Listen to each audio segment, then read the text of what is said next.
Assalamualaikum warahmatullahi wabarakatuh.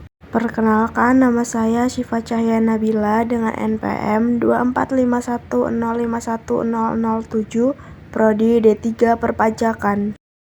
Di sini saya akan menjelaskan mengenai Bank Sentral, Otoritas Jasa Keuangan, dan Lembaga Penjaminan Pinjaman.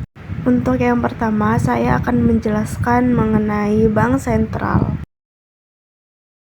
Untuk yang pertama kali kita bahas adalah Bank Sentral. Kalau masih ada yang ingat, di video sebelumnya aku sempat jelasin tentang Bank Sentral. Dan di sini kita akan belajar lagi tentang Bank Sentral. Seperti yang sudah aku jelaskan di video sebelumnya, bahwasannya Bank Sentral yang ada di Indonesia adalah Bank Indonesia. Nah, selanjutnya kita akan bahas yang ada di samping ini. Jadi yang di samping ini merupakan tugas dari Bank Indonesia. Yang pertama yaitu menetapkan dan melaksanakan kebijakan moneter. Yang kedua, mengatur dan menjaga kelancaran sistem pembayaran. Dan yang ketiga yaitu mengatur dan mengawasi bank. Fungsi dan tugas Bank Sentral. Oke, selanjutnya kita akan membahas mengenai fungsi dan tugas dari Bank Sentral ya. Jadi, tugas Bank Sentral yang pertama yaitu agen fiskal pemerintah. Yang kedua, sebagai banknya bank. Yang ketiga, penentu dan pelaksana kebijakan moneter.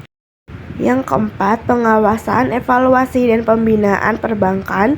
Yang kelima, penanganan transaksi giro.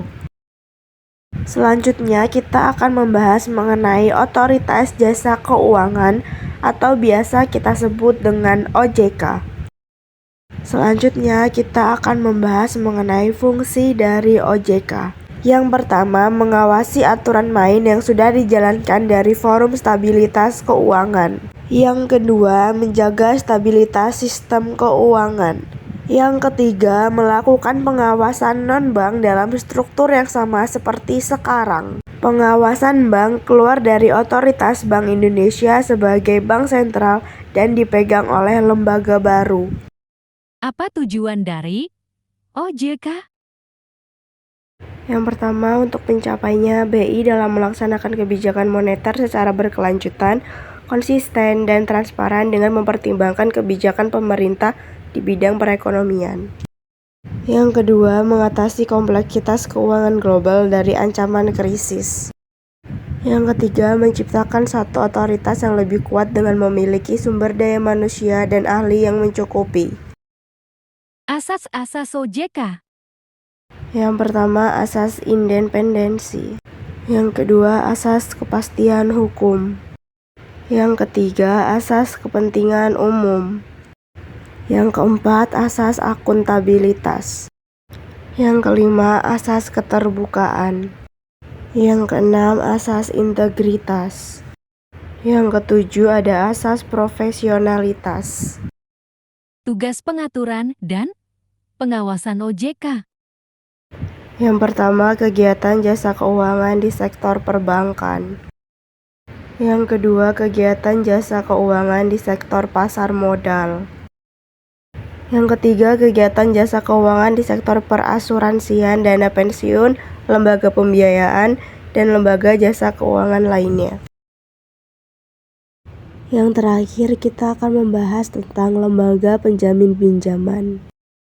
Jadi, lembaga penjamin pinjaman ini merupakan lembaga independen yang berfungsi menjamin simpanan nasabah perbankan di Indonesia.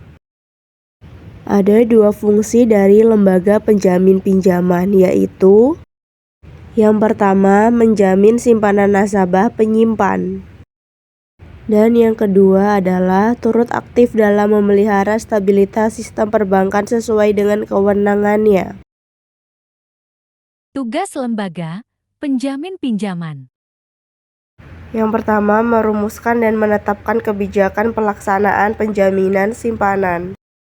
Yang kedua, melaksanakan penjaminan simpanan.